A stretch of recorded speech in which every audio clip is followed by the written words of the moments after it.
معانا فلوس، ما كانش معانا حاجه، ما كانش معانا خبره. ابويا اساسا لما بيشوفني ماسكه التليفون بيبهدلني، والتلفزيون بقى بيصور والقنوات التانية جايه معاهم والبلوجرز والكلام ده كله. انا بعرف اعمل اي حاجه في الدنيا الا ان انا اعرف اسوق وان انا اعرف ابيع. طبعا لا اخفي عليك سرا ان انت محتاج تقفلها احسن طالما ما بتعرفش تعمل الاثنين دول، لانه كده اصبح مش جايب همه. في الفيديو ده ال6 اسرار اللي هرمنا من اجل الاجابه عنهم فين وازاي. اكتر جمله بديهيه ممكن تسمعها في حياتك انك لو عرفت تسوق هتعرف تبيع. فانا دايما من وجهه نظري كآية ان هي شبكه متكامله مع بعضها بتخدم على بعضها، ما ينفعش نشيل جزء او نقطع جزء منها. تعالوا بقى ندخل على الكلام العملي على طول. في سؤال محتاجين نجاوب نفسنا عليه قبل ما نبتدي اصلا ندور ايه هي القنوات البيعيه اللي هنبدا بيها عشان نكون فعلا بنستهدف صح. لازم نكون فاهمين ان في فرق كبير ما بين شخص بدا براس مال كبير او مرتاح، شخص بدا براس مال الى حد ما متوسط، شخص تالت خالص لسه يا دوب بيخط العتبه وقدامه سلمه طويله قوي. بناء عليه احنا هنقسم الفيديو ده ل3 اقسام: القنوات البيعيه الراس مال الكبير والمتوسط واللي لسه بيبتدي واحده واحده او راس مال الصغير. عشان ابتدي اشتغل على القناه التسويقيه الاولى او القناه البيعيه الاولى بشكل عملي وصحيح، الاتنين متوازيين كده مع بعض جنب بعض كده مربطين مع بعض، مش همسك ناحيه واسيب ناحيه، لازم اشتغل عليها وانا قاعد بكل هدوء كده بتكلم بشكل واقعي. انت دلوقتي لما تيجي تنزل للراجل اللي قاعد بيبيع في المحلات، هو هدفه الاول والاخير الربحيه. لازم نكون يا جماعه بنفكر بشكل منطقي. دلوقتي الراجل بتاع المحلات ده اللي هي اسرع حاجه هتجيب معاكي، سواء كنت شغاله بتسوقي محل ملابس، مجات، هاند ميد اكسسوارز، تربونز، اي حاجه تمام، وبتنزل تعرضها على المحلات. حلو الكلام، حلو الكلام. اتفقنا ان هدفه الاول ايه؟ الربحيه. لما نيجي نفصص الجملة دي كده بشكل واضح وصريح، طالما هدفه الربحية يبقى هو بيجيب بسعر الجملة، يعني مش بس جملة، لا هو بيجيب بسعر جملة الجملة، بحيث يوم ما يحط الفواتير بتاعة الكهرباء على القطعة، ويحط العمال اللي بيشغلها على القطعة، ويحط الإيجار اللي بالميت بيدفع له 20,000 بالميت في الأماكن الشعبية، 20,000 في الشهر تمام، يضيفها على القطعة، يبص يلاقيه مش بيباعها ب50,000 جنيه، يبص يلاقيها بيتعامل بالسعر المنطقي للسوق وللمستهلك. كلام فل، كلام منطقي جدا. بمعنى ان انا ما اروحش اجيب بضاعة غالية جدا واكلفها جدا واجيبها اساسا بغير جملة الجملة واروح ابيعها لواحد اصلا بيشتري جملة الجملة. حسبة غير منطقية بالمرة. ثواني ايه عشان شكلك هتقولي كلام يتفهم. دلوقتي انت ما ينفعش تكون رأس مالك اصلا قد كده تمام، وتروح تبيع لواحد او تستهدف قناة تسويقية رأس مالها قد كده، هتطيرك. حطها قاعدة قدام عينك. انت دلوقتي واحدة بتعمل هاند ميد اكسسوارز للحلقان فقط مثلا تمام، هي جايبة الحاجات قطعت القطاعي، يعني جايبه القطعه اساسا يعني تطلع معاها تكلفه جباره، وتقوم بقى ايه مكرتاها، يعني حطاها في كروت ومزوقاها ومشغلاها وضايفه عليها شغلها وكل ده، وتاخد نفسها كده وتروح للمحلات تقولها القطعه دي هتكون واقفه عليك ب50 جنيه. اكيد مش هياخدها منك، لان هو يوم ما بيجيبها هي بتكون مثلا على سبيل الاكزامبل هو بيكون جايبها واقفه معاه ب10 جنيه، فهياخدها منك انت ب20 جنيه بناء على ايه؟ ما هي مش هتتباع عنده، هتتركن عنده فهتخسر معاه. كذلك انت مثلا بتعمل البلاوز دي حلو، فانت كلفت معاك مثلا انا بضرب ارقام يعني عشوائيه، كلفت معاك شغل 100 جنيه تمام، فانت هتكسب فيها مثلا وليكن 50 جنيه، فهتنزل للراجل بتاع المحل بتقول له انا هديك البلوزه دي ب 150 جنيه، هو بيروح يجيبها اصلا جمله الجمله تمام ب 75 جنيه، فياخدها انت منك ب 150 جنيه بناء على ايه؟ هيكسب ايه من وراك؟ هيكسب وجع القلب وتضييع الوقت، يبقى اكيد مش هياخد منك. وهي دي النقطة اللي أنا عايزة أمسك فيها. في فرق ما بين أنت رأس مالك كبير فبالتالي هتجيب كميات تمام، فبالتالي هتجيب عمال هتنتج لك بالمصنعية أو بالكمية أو ومعاك أدوات تصنع لك، ومعاك رأس مال كبير، فبالتالي أنت رأس مالك كده هتروح قدام واحد تبيع له رأس ماله كده، فأنتوا الاتنين هتشبكوا مع بعض، هتعملوا علاقة تشبيك فهتقدروا تعملوا علاقة وطيدة كده جميلة نكسب منها احنا الاتنين. فعشان كده يوم ما صنفت التصنيفة في الأول قلت لك في فرق ما بين ان انت تستهدفي قناة تسويقية أو قناة بيعية رأس مالها كبير، وان انت اصلا رأس مالك صغير. فما ينفعش تروحي النطة دي. لازم يا جماعة لما نيجي نتعامل مع الشغل او البيزنس نتعامل ان هو مش حاجة يعني مستحيلة، بس هي الحكاية وما فيها ان الناس دي بتحسبها بالمنطق. لحد النقطة دي كده المفروض ان احنا واصلين لنقطة اتفاق مع بعض. يعني انت ما تجيش تاخدي مني مثلا ماتيريالز ب 150 جنيه وتقولي اصل انا هنزل اسوق لمحلات. لو خدها منك فهو مش هيشتريها في الاول، هو يقولك هاتيها اعرضها عندي، اتباعت خير وبركه، ما اتباعتش هتلاقي حاجتك اتبهدلت واتطربت وي وي وي وي، وبنسبه يعني 90% مش هتتباع. تمام؟ احنا بنتكلم ان انتي نازله تديله شغل فهو هيشتري دايركت، يبقى انت بعتي كيشتي خدتي فلوسك دايركت عشان تنزلي تجيبي خامات جديده. انت مش بتوقفي راس مالك. يعني ايه تجيبي بضاعه ب 150 جنيه تروحي تركنيها في محل شهرين وفي الاخر ترجع لك؟ يبقى انت اشتغلتي نفسك.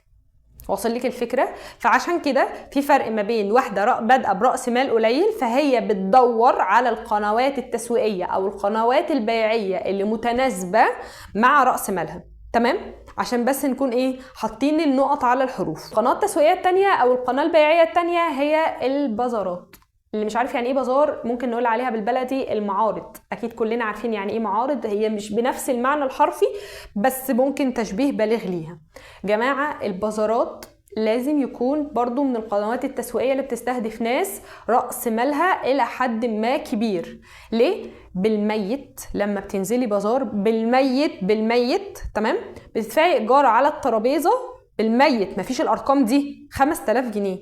فأنتي نازلة عارفة إن أنتي معاكي بضاعة ومعاكي قطع مميزة وكتيرة ومختلفة، هتقدري يوم ما تعرضيها في بازار تلمي الإيجار بتاع 5000 جنيه اللي في يوم. الناس بتسمع الارقام دي بتقول انت بتجيبي الارقام دي منين؟ يا جماعه دي مش ارقام، ده واقع. تمام؟ فانت ما يكونش برضو يا بنت الناس او يا ابن الناس راس مالك كله على بعضه اصلا 1000 جنيه وتقرر ان انت حد يجي يلعب في دماغك يقول لك يلا بقى افتح بازار. مش هتلم البضاعه لان انت اساسا راس مالك كله التوتال على بعضه 1000 جنيه، فما فيهوش اصلا بضاعه تغطي ان انت تفضل واقف فارش طول اليوم في البازار. انت فاهمني انا اقصد ايه؟ ففي فرق ما بين انت بتستهدف لو على القنوات البيعية والقنوات التسويقية في 100,000 فكرة تخليني قاعدة كده اسمع لك اقول لك هتبيع فين وفين وفين وفين وفين، بس انت الليميت بتاع رأس مالك واقف عند انهي نقطة؟ واقف عند النقطة دي ولا النقطة دي ولا النقطة دي ولا هنا؟ لازم بنحدد الاول رأس مالنا ده بيتناسب مع انهي قناة تسويقية وقناة بيعية. يعني هو البازار بالنسبة لك اصبحت مدرك ان في قنوات تسويقية اسمها بازارات، ان انا عندي بضاعة كتيرة باخد نفسي وباخد بعضي وانزل اعرض بضاعتي هناك، بدفع ايجار ترابيزة او بدفع ايجار مكان او دي من احدى القنوات التسويقية. بس السؤال الاهم اللي انا بسأله لنفسي، هل هي متناسبة او متوافقة مع طبيعة رأس مالي ولا لا؟ واصل لك الفكره؟ طب انتي جايه تحزنيني على ارقامنا، انا عايزه حاجه تمشي معايا يا اختي، تنفع تمشي مع ال1000 جنيه بتاعتي، تمشي مع ال500 جنيه البادجت بتاعي، اسوق فين؟ انا كده اروح انتحر؟ لا، انا اتفقت معاكي من الاول ان انا هقسمهم لقنوات تسويقيه او قناه بيعيه للراس مال الكبير، للراس مال المتوسط، والراس مال الصغير. احنا دلوقتي يا هلا ويا مرحبا بدأنا في القنوات التسويقيه اللي تخص الراس مال المتوسط. تمام؟ المتوسط المفروض هيظهر لي هنا سؤال او هيظهر معاكي سؤال، هو المتوسط كام والكبير كام والصغير كام؟ جماعة انا بتكلم على المشاريع في المطلق. يعني كل مشروع في مبلغ معين بيتحط فيه ممكن يملاه، وفي مبلغ تاني يتحط فيه ما يملاهوش. بمعنى دلوقتي انا عايز افتح مثلا كافيه، تمام؟ ف2 مليون جنيه دي يا دوب تمام؟ طب انا عايزه افتح محل ملابس مثلا، 100,000 200,000 بالنسبة لي سعر كويس. فهي الفكرة بترجع لطبيعة رأس مال المشروع المتناسبة معاه. سيبنا من الكلام ده عشان ما يهمناش دلوقتي. أول قناة تسويقية أو قناة بيعية للرأس مال المتوسط ايه هي؟ النوادي. جماعة النوادي دايما طول السنة، النوادي الطبيعية اللي احنا عارفينها كلنا اللي موجودة في اي محافظة، تمام، طول السنة تقريبا بتعمل اكتيفيتيز للناس اللي مشتركة فيها او الناس اللي بتيجي فيها كزوار، ناس بتبيع، ناس بتقدم، ناس فيها انشطة، وبيجي لي زباين كتير بتاخد ماتيريالز عشان عندها معارض في النوادي. تمام. النوادي طبعا بما انك واحدة مشتركة في النادي او عندك عضوية في النادي، فغالبا هيبقى رأس مالك بنسبة 90% متوسط، لانك ما عندكيش امكانية تبيعي جوه النادي غير لو انت عندك عضوية في النادي. تمام. وطبعا كلنا عارفين عضويات النادي حاليا في هذه السنة عاملة كام، فاللي هيقدر يدفع عضوية النادي اكيد هيقدر يفتح رأس مال بمشروع رأس ماله إلى حد ما متوسط، حسبة بديهية. تمام. فالنوادي بجد فرصتها كويسة لو انت تقدري تشتركي فيها او تشتركي في المعارض. اسألي لو لازم يكون عاملة عضوية في بعض النوادي في بعض المحافظات، مش بتشترط منك عضوية، يعني بيبقى عندك إمكانية ان انت تخشي تبيعي، هم مثلا بياخدوا نسبة صغيرة او اي حاجة، فانت طبعا بترحليها للتسعيرة. حلو. مش شرط تكوني عامله عضويه، بس المهم ان هي من احدى الافكار اللي تقدري تبيعي فيها، او من احدى القنوات التسويقيه، او من احدى القنوات البيعيه اللي بلاقي الناس تقول لي انا مش لاقيه ولا حته بيع فيها. يعني الناس عندها مليون فكره تسويقيه، والاقي ناس تيجي تقول لي ابيع فين يعني، بس فين؟ عايزه فكره واحده. ادي واحده من ضمن الافكار اللي تقدري تسوقي او تبيعي فيها هي النوادي. تعالي لي بقى كده عشان اللي جاي ده فرصه جباره لو استغلتيها. الستودنت اكتيفيتيز او الانشطه الطلابيه جماعه بتعمل شغل جبار، الوزارات بتجتهد وبتشتغل، بس انتي ما تقفليش على نفسك وتحطي نفسك في وفي الاخر تقولي انا مش لاقيه اي فرص، مش لاقيه اي فرص. جماعه كنت هحكي لكم كده القصه يعني الجميله اللطيفه اللي اتفشلنا فيها او اترفضنا فيها. تمام. وكانت نقطة انطلاقة حمستنا شجعتنا، عشان مش كل رفض بنمر بيه في حياتنا يبقى ده معناه ان ده اخر الدنيا. بدون ذكر اي اسماء، انا واختي ايام ما كنا لسه بندرس طلاب جامعيين والكلام ده كله، اشتركنا في احدى الانشطة التطوعية الخاصة بوزارة الشباب والرياضة، كنا عضوية فيها. تمام. او متطوعين، بلاش عضوية، متطوعين فيها. المهم عملوا احدى الايفنتات وهتساعدك ان انت تنقلي شغلك. هيجي بقى وزير الشباب والرياضه، مساعد وزير الشباب والرياضه، والناس القيادات الحلوه اللي في الدوله دي، ايفنت عالي فيه ناس مهمه، يعني شيء تحفه. والتلفزيون بقى بيصور، والقنوات التانية جايه معاهم، والبلوجرز والكلام ده كله. المهم طبعا احنا كان رأس مالنا قد كده لا يقرب العين المجرده. ما كانش معانا فلوس، ما كانش معانا حاجه، ما كانش معانا خبره، ما كانش معانا اي حاجه، يعني صلت حرفيا. المهم نزلنا جبنا بكل ما نملك قليلا من البضاعه. تمام. صرفنا كل مجهودنا، صرفنا كل وقتنا، وفي الاخر اترفضنا. يعني قعدنا تقريبا يومين مطبقين بنطلع افكار عشان نصورها عشان نوريها لهم، والحمد لله اترفضنا، وده اللي شجعنا نكمل. تمام. بس المهم ان الانشطه الطلابيه بتديك بوش قوي من غير ما تدفع ولا مليم. يعني هي الانشطه الطلابيه بتعمل لك بازارات بس مجانيه. تمام. بمعنى انت بدل ما تروحي تدفعي 35,000 و15,000 و20,000 في بازار، هي الانشطه التطوعيه او الانشطه الطلابيه بتاعت بقى وزاره الشباب والرياضه، بتاعت وزاره التضامن، بتاعت مش عارفه حياه كريمه، بتاعت المهم ان انت حاولي يعني تضخي نفسك في اي حاجه منهم. تمام. بتعمل لك زي بازارات من وقت للتاني. تمام. مجانيه تماما، بتنزلك بقى في اماكن يعني فعلا السالري فيها عشان تنزلي بازار فيها غالي. على سبيل الامثله وليس الحصر، اللي احنا كنا نازلينه والحمد لله اترفضنا رفض شنيع، كان في استاد القاهره. تمام. انت عشان تنزلي استاد القاهره بازار هتدفعي مبلغ مش اقل من 15-20 الف جنيه في اليوم ايجار. تمام. فهم بيقدموه لك مجاني بناء ان انت متطوعه في الوزاره دي. قصه طويله يطول الكلام فيها. تمام.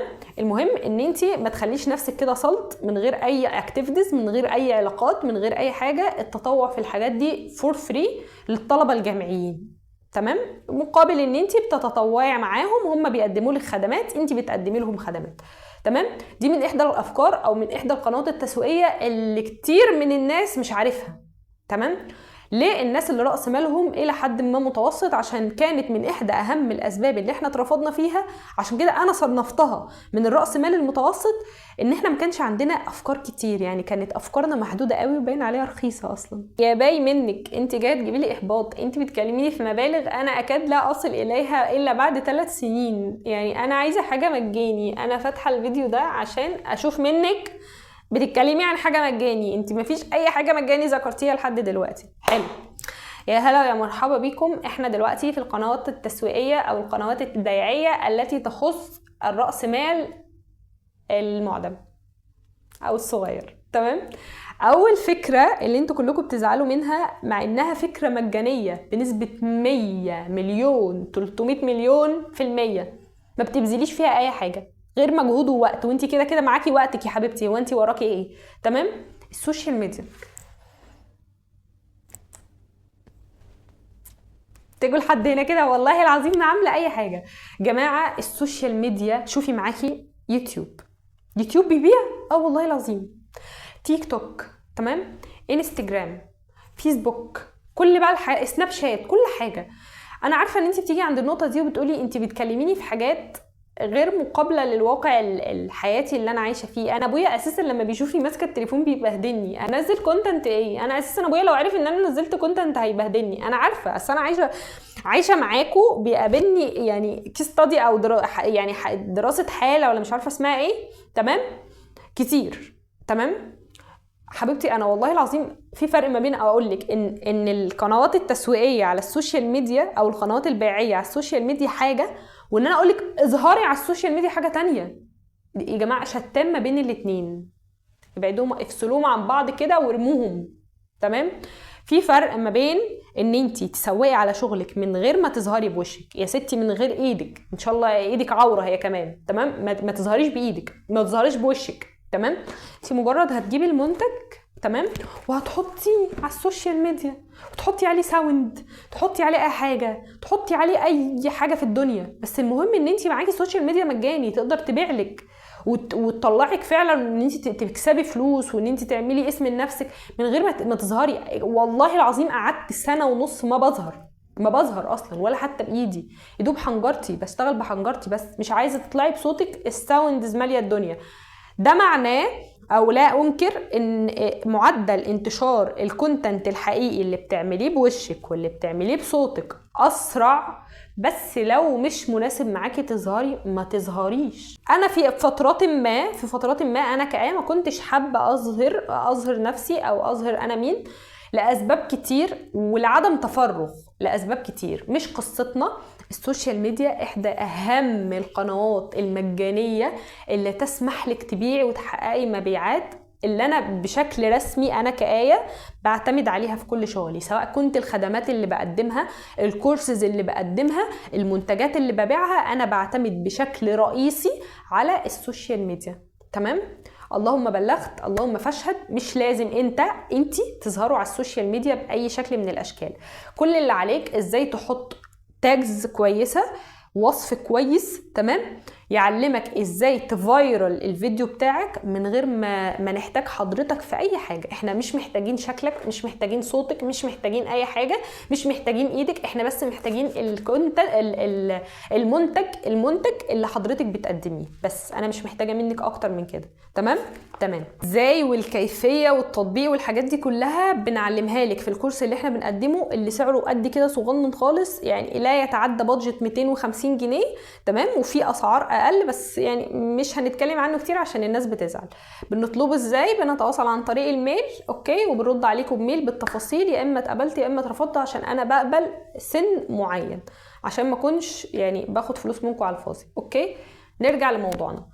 ايه هي القناة التسويقية التانية او القناة البيعية التانية اللي اقدر ابيع فيها بالمجاني او شبه مجاني، اوكي، وانا رأس مالي صغير ما يساعدنيش ادفع مبالغ او اتنطط او اروح مواصلات او ادفع هنا وهنا او ابني علاقات او اي حاجة؟ في ناس عندها تصالح نفسي مع نفسها، بمعنى انا مش عايزة اعمل براند، مش عايزة ابني اسم لنفسي. انتي تعبة نفسك وكل شوية تطلعي تصوري في الحر وكل الحاجات دي كلها عشان تقنعيني ازاي ابني اسم لنفسي. انا مش عايزة اسم لنفسي، انا مش عايزه اعمل براند، انا عايزه اكل عيش، يعني عايزه اطلع سبوبات. ولا اخفي عليكم سرا، انا في مرحله ما لما كنت صغيره، لما كنت لسه بدرس، كنت بس بدور على شغلانه تطلع لي مثلا ايه 500 جنيه في الشهر، يعني مواصلاتي بس، تمن مثلا النسكافيه بتاعي كده، اي سبوبه كده يعني ايه تخليني اطلع حاجه جنب الدراسه، يعني اللي هو ما سيبش دراستي، ما انزلش اشتغل بالثمان والعشر ساعات، يعني حاجه جنب الجامعه كده تسلك الدنيا، ايام ما كانت المواصلات ب3 جنيه ونص والحاجات دي. ما كنتش حاطه في دماغي ان انا اكون بقى براندنج وكده. فانا متصالحه ان في ناس كده، لان انا واحده من الناس كنت كده في يوم من الايام. تمام. فدي بنسميها السبوبات الموسميه. تمام. يعني ايه؟ تعالي بقى، عشان انا عارفه ان انتي بتدوري على الحته دي من بدري، فهماك. انا موسمي ده باختصار شديد يعني القناه التسويقيه بتاعتك هي اصلا موسميه. الكلام صعب. يعني ايه؟ يعني انتي بتسوقي لنفسك في المدرسه، او بتجيبي شويه حاجات بتشتغليها، مثلا هاند ميد، ليب جلوس، روج، حلقان، تربونات، حاجات كده على قد راس مالك. تمام. بس في نفس الوقت لا واكل معاكي بازارات، ولا واكل معاكي معارض، ولا اساسا ابوكي هيرضى يخليكي تطلعي على السوشيال ميديا، ولا اساسا ابوكي مرضي ان انت تحملي انستجرام على تليفونك، ولا اي حاجه. يعني ابوكي اساسا واخد منك التليفون. انا عارفه ان ده الواقع اللي بنعيشه في مصر. اطلع سبوبات ازاي؟ اسمها موسميه، او يعني قناه تسويقيه موسميه. دي من اختراع العبد لله. بتسلكي نفسك كده ازاي بقى؟ يعني بتسوقي لشغلك، وبرضو عندي زباين بتشتغل بالطريقه دي، بتاخد بضاعه او بتاخد ماتيريالز بتشتغل بالطريقه دي، هي شغلها كله على بعضه اصلا في الدراسه. في وقت الاجازه هي بتبقى قاعده تقول يا فتاح يا كريم يا رزاق يا فتاح يا عليم يا رزاق يا كريم. تمام. هي بتسوق لشغلها في الدروس، او بتبيع في الدروس، بتبيع في المدرسه، بتبيع في الجامعه. تمام. ده القناه التسويقيه بتاعتها، وفي ناس كتيره شغاله على هذا الحال. تمام. او في المواسم الصريحه، بمعنى ان هي بتشتغل بس فتره الاعياد، فتره المناسبات، فتره الشغل اللي بيبقى فيه افراح، والحاجات اللي هي الطارات بتاعه الخطوبه، المنديل بتاع كتب الكتاب اللي هو بتاع انا اخت العروسه، انا عمه العروسه، التيجان بتاعه حفله التخرج خريجه مثلا 2025، الناس اللي بتطرز على روب التخرج. افكار ببلاش اهي، افكار عماله اديكوا افكار. تمام. فالناس دي بتشتغل او بتستغل فتره المواسم. تمام. يعني القناه التسويقيه بتاعتها الا وهي فتره المواسم. فدي احدى القنوات التسويقيه اللي ممكن تشتغلي عليها. انت مش عايزه تضيع طول السنه، انت عايزه بس وقت تطلعي منه مصاريفك. تمام. انا عارفه ان في فئه بتبقى عايزه الجزئيه دي. استغلي المواسم، شوفي حفلات التخرج بتبقى امتى، شوفي عيد الحب بيبقى امتى. تمام. شوفي الموسم بتاع الخطوبات، موسم التزاوج عندنا في مصر بيبتدي بدايه من شهر 5 لشهر 8. ناس فعلا بتطلع منه كميه فلوس الله اكبر. تمام. فانت دي ممكن تكون احدى القنوات التسويقيه بتاعتك، عشان كل الكومنتات عندنا في فيرا ابيع فين يا جماعه، اسوق فين؟ ادي يا ستي افكار متلتله اهي. اخر قناه تسويقيه معانا، ودي اللي هتكون مناسبه مع كتير قوي من البنات، وكتير قوي مع ستات البيوت خاصه، اللي يعني غالبا بنصح بيها في الاستشارات اللي الناس بتيجي تاخدها معايا. بصوا يا جماعه، الدايره المحيطه مش دايما صح، بس في كتير من الاوقات بتعرفي تطلعي منها فلوس كويسه. ايه الكلام المتعارض مع بعضه ده؟ في ناس بتيجي تقول لي انا عملت براند جروب على الواتساب.